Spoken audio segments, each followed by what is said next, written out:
उपचुनाव के नतीजे आए महाराष्ट्र में 2 सीटों के ही, हालांकि कस्बा पेट और चिंचवाड़ के नतीजे आए, लेकिन इसके बाद एक एनालिसिस शुरू हुई कि क्या महाविकास आघाड़ी के लिए कोई अच्छा दौर आने वाला है। सिंपैथी के वोटों की बात की जा रही थी, क्या वो उद्धव ठाकरे या महाविकास आघाड़ी जैसा भी कह लें इनको मिल सकते हैं। अब ये मुद्दा बड़ा गर्म है क्योंकि बात चल रही है नॉर्थ ईस्ट में बीजेपी की विजय की। तीनों जगह सरकार बचाने में कामयाब रही है भारतीय जनता पार्टी। उपचुनाव से थोड़ा जश्न का माहौल कुछ और जगहों पर भी, जिनमें झारखंड भी है। झारखंड में हालांकि बीजेपी समर्थित संगठन जीता, और पश्चिम बंगाल है या कुछ अन्य राज्यों में जहां उपचुनाव हुए वहां कांग्रेस को जश्न का एक माहौल मिला। बातचीत करने के लिए आज स्टूडियो में खबरों के खिलाड़ी कार्यक्रम के लिए हर्षवर्धन त्रिपाठी जी, अशोक वानखेड़े जी दोनों आए हुए थे। तो खबरों के खिलाड़ी इस बड़ी खबर पर भी अपनी राय रखने के लिए यहाँ पर मौजूद हैं, और आप ध्यान से सुनिएगा, आपको पूरी एनालिसिस महाराष्ट्र पर सुनने और समझने को मिलेगी। हर्षवर्धन जी आपका स्वागत है, अशोक जी आपका स्वागत है। दोनों वरिष्ठ पत्रकार हैं, दोनों की राय आप कई बार सुनते रहते हैं डिजिटल प्लेटफॉर्म पर, टेलीविजन के जरिए। हर्षवर्धन जी, शुरुआत आपसे ही, क्या उपचुनाव में कांग्रेस को जश्न का माहौल मिला और कांग्रेस के कार्यकर्ता क्यों ना खुश हों? उनके यहाँ भी जश्न का माहौल हुआ, वो तस्वीरें भी हमने दिखाई। और फिर ज़्यादा बड़ा जश्न जो है बीजेपी सेलिब्रेशन के लिए जानी जाती है, तो गुजरात की जीत को उन्होंने हिमाचल की हार को ऐसा फीका कर दिया था कि गुजरात की जीत ही जीत हो गई थी। तो नॉर्थ ईस्ट की जीत नॉर्थ ईस्ट की, और है भी बढ़िया जीत है। आप क्या कहेंगे, क्या कांग्रेस के लिए भी जश्न की स्थिति है? नहीं, मुझे लगता है कांग्रेस के लिए जश्न की स्थिति तो नहीं है, और ये जितना अच्छा हो वो समझ जाएं। हिमाचल जश्न था उनके लिए, और वो उनको और बड़े पैमाने पे करना चाहिए था, क्यों कमज़ोर रहे।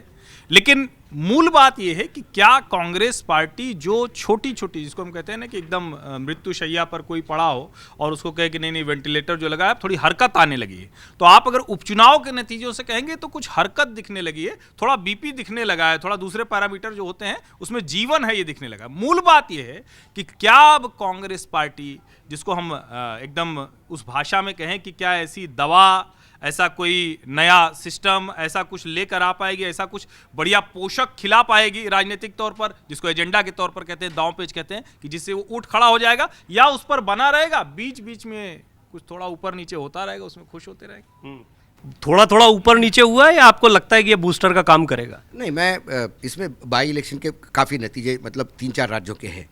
उसमें झारखंड में जो हुआ, कांग्रेस की उम्मीदवार हार गई, ये कांग्रेस के लिए चिंता का विषय है।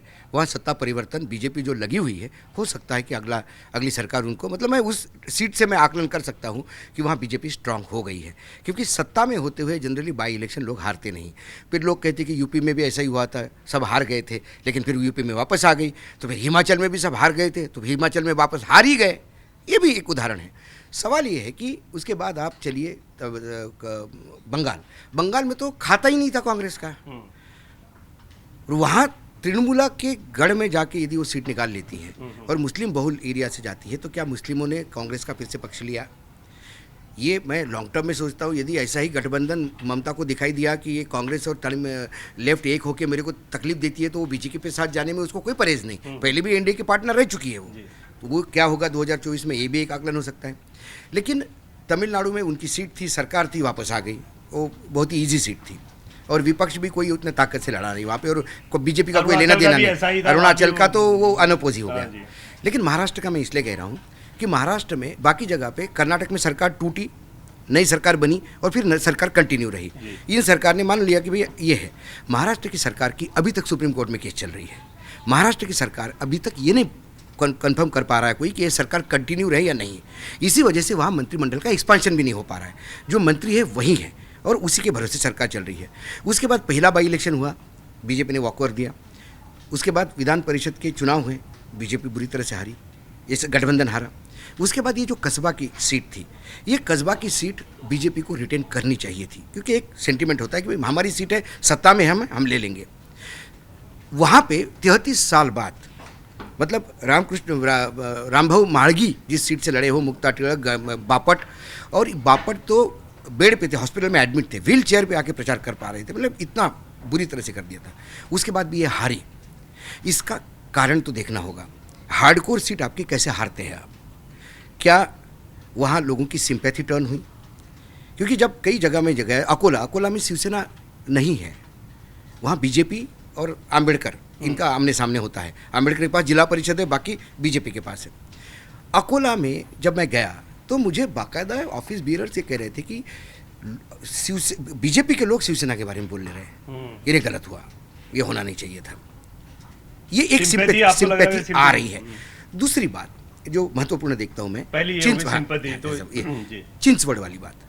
चिंचवड़ में यदि 52% वोट वो लेता है, जगताप, लक्ष्मण जगताप जिनकी डेथ हो गई, क्योंकि इसको भी अभी 52% मिले जो जीता है कस्बा में, तो वो क्लियर कट स्वीप था। उसके बाद यदि उनकी पत्नी जीतती और ये थर्ड आदमी नहीं होता तो क्या होता? ये थर्ड आदमी भी महाविकास आघाड़ी आ जाती थी। ये थर्ड आदमी का क्या हुआ मैं बता रहा हूँ। महाराष्ट्र में सीटों का आवंटन है। ये जो सीट है, ये जगताप के खिलाफ जो आदमी लड़ा था कलाटे, वो पिछली बार नंबर 2 पोजीशन पे था और राष्ट्रवादी कांग्रेस से जीता था। उसको राष्ट्रवादी को लगा कि ये जगताप को मैं जीवन भर हरा नहीं पाऊंगा और मुझे कोई राष्ट्रवादी से ये सीट, अब राष्ट्रवादी लड़ाएगा नहीं। वो शिवसेना में चला गया कि मैं बीजेपी शिवसेना की तरफ, यदि कल ये सीट आ जाती है जगताप की तबीयत भी ठीक नहीं थी तो एक, लेकिन इसके बीच में शिवसेना बीजेपी से अलग हो गई। अब वो सीट हो गई एनसीपी की। शिवसेना कह रही थी कि यदि ये सीट हमको दोगे तो हम कलाटे को लड़ाएंगे, तो कलाटे निकल जाएगा। वो सीट एनसीपी देने को तैयार नहीं थी क्योंकि अजित पवार को लगा ये सीट मेरी है, हम निकाल लेंगे क्योंकि मेरा गढ़ है और वीक है। कलाटे ने इंडिपेंडेंट फॉर्म भर दिया, उसने शिवसेना भी छोड़ी, इंडिपेंडेंट भर दिया, 22,000 वोट लेके गए। ये कैलकुलेशन होती है। देखिए, यदि जब हम किसी का महाविकास आघाड़ी में एका होता या ढंग से कॉम्बिनेशन होता तो ये सीट भी निकल जाती। हाँ, ऐसा ही महान एक और नगर जिला है, बहुत हाई प्रोफाइल जिला है पॉलिटिकली। वहाँ पे वीके पाटिल ने अपने बेटे के लिए लोकसभा मांगी थी, कांग्रेस देने को तैयार थी। कांग्रेस को कोई परहेज नहीं था, कोई परिवारवाद से तो कोई परहेज होता ही नहीं उनको, लेकिन वो सीट एनसीपी के पास थी। उन्होंने एनसीपी को कहा आप कोई भी सीट मांग लो हमारी, हम एक्सचेंज में दे देते, ये सीट दे दो। क्योंकि विखे पाटिल की और शरद पवार की बहुत पुरानी अदावत है। बहुत डिटेल में, क्योंकि आपको देखिए आपको ज़मीनी हकीकत पता है, बहुत बारीकियां पता है वहाँ महाराष्ट्र की, लेकिन ओवरऑल जो समझ में आया मुझे, महाविकास आघाड़ी जो है वो बहुत मजबूत दिखी उपचुनाव में। सिंपैथी है 2 पॉइंट जो है वो इस पूरी बातचीत से निकल गए। नहीं, एक बात तो पहले प्रवीण जी समझिए कि महाराष्ट्र में शरद पवार की पार्टी, कांग्रेस पार्टी और अभी की जो उद्धव की बची हुई पार्टी, ये मिल के लड़ रहे हैं और फिर भी इतनी मजबूत दिख रहे हैं। मतलब सबसे पहली चीज़ समझनी जरूरी है। दूसरी महत्वपूर्ण बात यह है जिसको हम बार बार समझ रहे हैं लेकिन या तो उसको हम छोड़ देते हैं। उद्धव ठाकरे जिस जमीन पर खड़े हैं वो जमीन बाला साहब ठाकरे की तैयार की हुई है। और जब उद्धव ठाकरे चले गए थे अपनी सरकार बनाने के लिए, मुख्यमंत्री बनने के लिए, तो बाकायदा कोंकण से एक मुझे खाटी शिव सैनिक का मैसेज है, बहुत लंबा चौड़ा। उसने 2-3 दिन तक मुझे मैसेज भेजा कि निराश कर दिया, बर्बाद कर दिया, हिंदू होना शर्म आ रही है, इस पार्टी के साथ कैसे हम बरसों से जुड़े रहे। जाने कितने लोगों ने शिवसेना का झंडा उसी दिन उतार दिया था, लेकिन चूंकि सरकार बन गई थी तो किसी को पता नहीं चल रहा था। अब वो जब सरकार हटी तो समझ में कहां आता है। शिवसेना दरअसल शाखा से चलती है। उस शाखा में जहां झंडा लगा होता है, शेर का निशान है, ब्लैक बोर्ड पे जो लिख दिया वही उस इलाके में होता है। उन शाखाओं पर एकनाथ शिंदे की शिवसेना ने कब्जा कर लिया। ये बहुत बड़ी बात है जिसको समझना होगा। हो गया कब्जा, हो गया। ये आपने इंपॉर्टेंट, मैं बता रहा हूं जिला कमेटी में आधे से ज्यादा चले गए, जिसकी सूची सौंपी है चुनाव आयोग में। और एक बात मैं और कह दूं, कस्बा पेट हारना भारतीय जनता पार्टी के लिए बहुत बुरी खबर है, बहुत समीक्षा की जरूरत है। लेकिन चिंचवाड़ जीतना अजित पवार के गढ़ में उनके लिए बहुत बड़ी ताकत की खबर है। और राजनीति में यह नहीं होता कि वो खड़ा हो गया इसलिए जीत गए। ऐसे तो फिर कहेंगे कि अलग अलग जगहों पे फलाना जो ना होते तो वो ठीक रहता। कभी कहते हैं कि उनका आदमी वहां चला गया इसलिए जीत गया, कभी कहते हैं कि उनका आदमी हट गया इसलिए जीत गया। ये समीकरण मैंने कई एनालिसिस में ये बात रखी है जिसपे मैं वानखेड़े जी से जवाब लेता हूं कि चुनाव आयोग ने तो दे दिया अपना फैसला और कमान भी मिल गया, नाम भी मिल गया, लेकिन क्या कार्यकर्ता और सबसे महत्वपूर्ण शाखाएं, क्योंकि शाखाएं जो है वो कोई आयोग नहीं दे पाएगा, वो किसी कानून, वहां तो किसके प्रति समर्पण है से बात बनेगी, वहां का कार्यकर्ता कहां जाएगा। जैसा कहा कि शाखा जो है वो भी गलत बात है, टोटल गलत इंफॉर्मेशन है। इलेक्शन कमीशन को जो कागज दिए हैं, 5 ट्रक कागज शिवसेना ने भी दिए हैं। इन्होंने वही लोग दिए हैं जो शिवसेना के भी है, उसको टैली करना था। इलेक्शन कमीशन ने कहा कि ये 5 ट्रक कागज जो है इसको हमको 2 साल लगेंगे करने के, इतना टाइम नहीं है, तो किसी ने उसको वेरीफाई नहीं किया। शाखा, आज मैं चैलेंज के साथ कहता हूँ, आज क्या स्थिति वो भी बताएं, क्योंकि वही कह रहा हूँ। आज आप विदर्भ के गढ़चिरौली से लेके कोंकण तक चले जाइए, जो शिवसेना की शाखा है वहाँ उद्धव का ही झंडा है। इन्होंने अलग शाखा बनाई है। अभी जो पदाधिकारी है वो बोलते हैं हमारे साथ है, वो बोलते हैं हमारे साथ है, दोनों ने लिस्ट दी है, पदाधिकारी उनके साथ है। यही कारण है, यदि सारी शाखाएं एकनाथ शिंदे ये कैसे वेरीफाई हो रहा है, आपको कैसे लग रहा है? वेरीफाई नहीं हो पा रहा है ना, वेरीफाई verify नहीं हो भी हुआ, नहीं सकता नहीं है, वो भी नहीं सकता। दूसरी बात क्या है, यदि ठाणे तो गढ़ है एकनाथ शिंदे का, उस ठाणे में यदि अभूतपूर्व लाखों की तादाद में भीड़ आती है आदित्य ठाकरे को सुनने, उद्धव ठाकरे को सुनने, तो उसके मायने क्या है? यदि आदित्य ठाकरे पूरे राज्य भर घूम रहा है, ठीक है, 41 में से 6 ऐसे विधायक है जो अभी तक अपने कॉन्स्टिट्यूंसी में नहीं गए हैं, जा नहीं पा रहे हैं, ये वस्तुस्थिति है। देखिए, ये तब भी कहा गया था जब ये चले गए थे लोग ना, गुवाहाटी पहुंचे थे, सब आ गए, सब बाकायदा ठसके के साथ हैं। अब हिम्मत उन लोगों की नहीं जो उद्धव के साथ जुड़े हुए हैं। और यही संजय राउत जो बयान देते थे, उसके स्वर कितने बदले हैं समझिए। और ये तो अब तभी तय होगा जब विधानसभा के चुनाव होंगे या उससे पहले बीएमसी के चुनाव होंगे। लेकिन आज की तारीख में शाखाओं पर बहुतायत शिंदे सेना का कब्जा है। लेकिन एकनाथ शिंदे ने बहुत स्पष्ट कहा है कि हम कहीं लड़ते नहीं दिखने चाहिए, क्योंकि हमको बाला साहब की विरासत लेकर चलना है। जहां उनकी मजबूती ने उस शाखा को छोड़ा है, बहुतायत शाखाओं पर एकनाथ शिंदे का कब्जा है। ये गलत बात है, मैं अभी भी कहता हूं। और मेरे मित्र को तो मैं महाराष्ट्र का टूर मेरे पैसे से करने को तैयार हूं। बिल्कुल मैं एक चलूंगा, एक शाखा मैं दिखा चलूंगा, दूंगा, मैं है ना? पक्का चलूंगा और शाखा दिखाऊंगा एक एक। लेकिन होता क्या है बेसिकली, जो महाराष्ट्र की तासीर है, यदि आपके पास जो जिनको जनरली जो छोड़ के गए उनको गद्दारी लेबल लगाया, शिवसेना तो छोड़ के नहीं चले गए। एक हिंदुत्व की बात होती है कि बाला साहेब का हिंदुत्व का, बाला साहेब का हिंदुत्व का, बाला साहेब का हिंदुत्व का कौन सा हिंदुत्व है? बाला साहेब जब उसके साथ चले गए, इमरजेंसी को बाला साहब ने एंडोर्स किया, और उसी इमरजेंसी में इसी बीजेपी के जितने भी स्टालवर्ड नेता थे जेल में थे। वो बाला साहब बीजेपी के अब नेता आदरणीय पुरुष कैसे हो सकते हैं? गर्व से कहो हम हिंदू हैं, ये वाला गर्व से कहो हम हिंदू हैं, ये वाली बात। और राम मंदिर की बात, राम मंदिर का एक्सप्लेनेशन देता हूँ, उसका भी मैं एक्सप्लेनेशन देता हूँ कि पहली बार बीजेपी भी हिंदुत्व का नाम लेने के लिए डर रही थी। ये प्रमोद महाजन ने सुनाया हुआ किस्सा है, वो स्वर्गवास हो गया उनका। उन्होंने कहा कि बाला साहब ने हमको कहा कि हिंदुओं के नाम पे इकट्ठा हो जाओ, छोड़ दो डायरेक्टली। जैसा मैं कहता, पहले हमारा हमेशा बड़ा साहब को कहता था कि आप एकदम मुसलमानों को गालियां मत दिया करो, क्योंकि उनके भाषणों में जो शब्द यूज करते मैं यहाँ यूज नहीं कर सकता था, ऐसे भाषण देते थे। उन्होंने कहा कि कुछ नहीं यूज करते थे, नहीं बिल्कुल। अरे शरद, अब बीजेपी को कमलाबाई बोलते थे, उनका अंदाज था अपना, वो कमलाबाई बोलते थे, शरद पवार को मैदे का बोरा बोलते थे। उसी शरद पवार की बेटी उनके घर में रह के पढ़ती थी। मेरा सबसे बड़ा राजनीतिक दुश्मन ये है, लेकिन सबसे करीबी दोस्त भी है। वो जो आज शरद पवार ने अपनी वो जानते थे ना कि शरद पवार इधर आएंगे तो पार्टी बर्बाद कर देंगे। वही तो उद्धव के साथ बाला साहब ठाकरे को समझने के लिए बहुत गरज है। बाला साहब ऐसा नहीं, पवार को बहुत अच्छा, पवार और दोनों ने मिलकर बिजनेस शुरू किया भाई, एक मैगजीन लॉन्च की थी, ये भी बता दूं मैं आपको। दूसरी बात, जो राजनीतिक रूप से वो बाला साहब ये कहते कि बाला साहब होते तो हिम्मत नहीं होती। क्यों नहीं होती?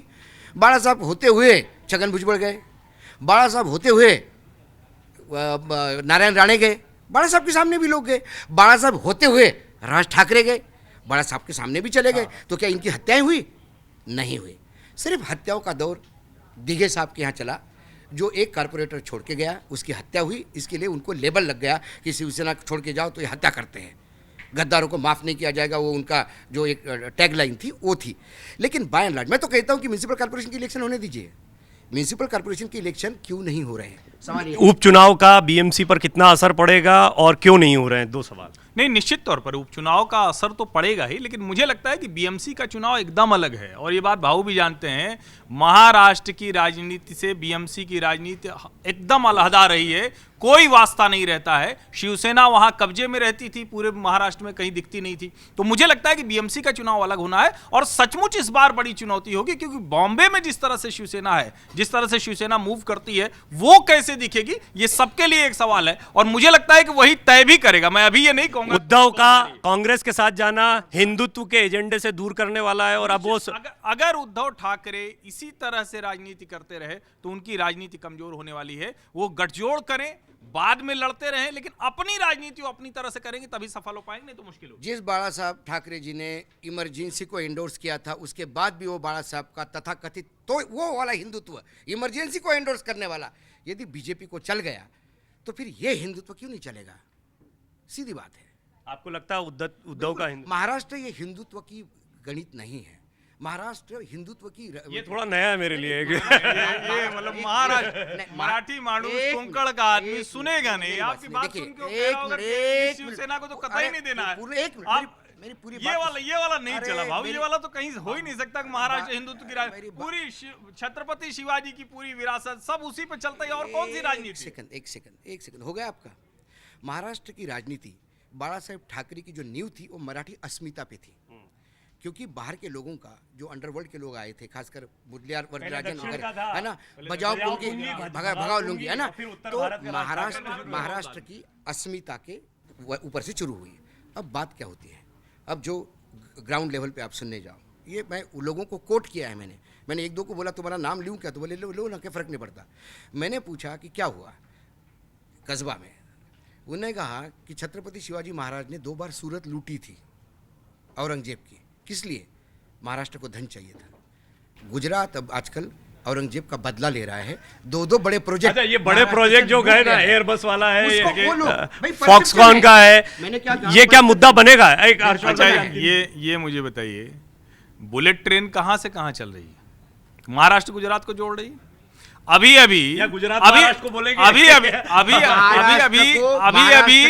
जो कहा जा रहा है, जो कहा नहीं, महाराष्ट्र को तो मेट्रो की भी जरूरत नहीं थी, उद्धव की सरकार ये चल गई ना। जितने डेवलपमेंट प्रोजेक्ट इस सरकार में हुए, उद्धव की सरकार तो आते ही 7 लाख करोड़ की परियोजनाओं को ठंडे बस्ते में डाल दिया था। देवेंद्र फडणवीस के समय के सारे काम, कोस्टल रीजन वाले सारे काम बंद कर दिए थे। मुंबई को पता है कि कौन विकास कर रहा था, कौन विकास पर बैठ गया, वो उसका बदला ले। मैं तो बोल रहा हूं, उसी मुंबई ईस्ट ने दिखा दिया कौन चाहिए साथ में। वो तो बिल्कुल अलग था, एक सिंपैथी वाला ऋतुजा लटके, रमेश लटके के बाद का बोल रहा हूँ, सिंपैथी वाला। और मैं चिंचवड़ में बोला तो वो अजित पवार की हार हो जाती है, वह मुंबई ईस्ट में। तो इसमें भी आपके साथ हुई, चाहे अरुणाचल हो, चाहे चिंचवड़ हो, चाहे सिंपैथी वाली वोट थी, नहीं तो वो भी सीट गई थी। मैं यही कह रहा हूँ, क्योंकि ये दोनों का भाई स्प्लिट वोट इकट्ठा करो, और ये दोनों इकट्ठा ही है। स्प्लिट वोट इकट्ठा किया तो कुल मिला के आपको लगता है एमवीए मजबूत हुआ है, ये लोग सब ज्यादा ताकतवर। एक फाइनल कमेंट आपका। नहीं, मुझे लगता है क्यों कि नहीं लगता, इतना आसान नहीं। उसके पीछे वजह साफ है ना, मुझे बहुत साफ दिखता है कि जिस तरह की शिवसेना की राजनीति है, उसमें अगर एकनाथ शिंदे इतने कमजोर होते तो वो राजनीति कर ही नहीं सकते थे। उनके लिए कोई भी ईडी, कोई सीबीआई, कोई केंद्र सरकार काम नहीं आती। महाराष्ट्र में रहना मुश्किल हो जाता अगर वो इस ठसक के साथ हैं और वहां कमजोर उद्धव सेना दिख रही, तो इसका मतलब कि वो मजबूत स्थिति। क्या छगन भुजबल को महाराष्ट्र में रहना मुश्किल हो गया था? बाल ठाकरे के सामने छोड़ के गए थे। क्या राज ठाकरे को मुश्किल हो गया था? क्या उसको मुश्किल हो गया था, एक नारायण राणे को? लेकिन शिवसेना का जो गढ़ माना जाता था, संजय राउत के लिए मुश्किल हो गया क्या? संजय राउत के लिए कहाँ मुश्किल हो गया? संजय राउत खेले रहा ना। अब मेरी बात सुनिए, शिवसेना छोड़ने के बाद छगन भुजबल मुंबई छोड़ के नासिक गए, ढूंढ लिया जगह। नारायण राणे मुंबई छोड़ के कोकण गए, वहाँ पे भी हार गए। अब उनके बेटे वहाँ से एमएलए है, अब राज्यसभा में है। कोई ऐसा जाता नहीं है, लेकिन आपको फिर भागना पड़ता है। कल ये ठाणे छोड़ के सातारा चले जाए तो आश्चर्य नहीं होगा मुझे बिल्कुल आश्चर्य नहीं होगा। आज भी छगन भुजबल जिंदा है राजनीति में, आज भी नारायण राणे जिंदा है, लेकिन क्या उस ताकत के साथ जिंदा है जो ताकत बाला साहब ठाकरे के समय थी? सवाल ये है। यही सवाल है, क्या उद्धव ठाकरे उस ताकत के साथ जिंदा है जो ताकत थी? नहीं। आज ये विधानसभा के चुनाव नतीजे घोषित कर जब आएंगे तब देखेंगे, उसके बाद बात करेंगे। लेकिन आज तो नहीं है ताकत, आज तो कमजोरी दिख रहे हैं। आज तो किसी स्थिति में सहानुभूति पर चले गए। आपका आकलन है, आकलन नहीं, सहानुभूति के अलावा और है क्या? बताइए ना, सहानुभूति के अलावा क्या ताकत है? क्या? मैं वही तो कहा, कितने विधायक बचे? चिंचवड़ में सहानुभूति थी और क्या था? बीजेपी नष्ट है, वहां पे बीजेपी समाप्त है, सहानुभूति भी तो जीते हैं। यह सवाल आपके लिए भी, आपको लगता है कि कांग्रेस के साथ जाने के बाद उद्धव नष्ट हुए हैं? और दूसरा सवाल यह है कि क्या आपको लगता है जो विधानसभा के उपचुनाव के नतीजे महाराष्ट्र में आए हैं, उसके बाद में महाविकास आघाड़ी की मजबूत स्थिति दिखाई देती है? इन सवालों के जवाब जरूर दें, अपने कमेंट करते रहें। डाउनलोड करें अमर उजाला ऐप और पाएं खबरें लगातार। अगर आप ये वीडियो YouTube पर देख रहे हैं तो हमारे चैनल को सब्सक्राइब करें और बेल आइकन को दबाना ना भूलें। अगर आप Facebook पर ये वीडियो देख रहे हैं तो हमारे पेज को लाइक करें।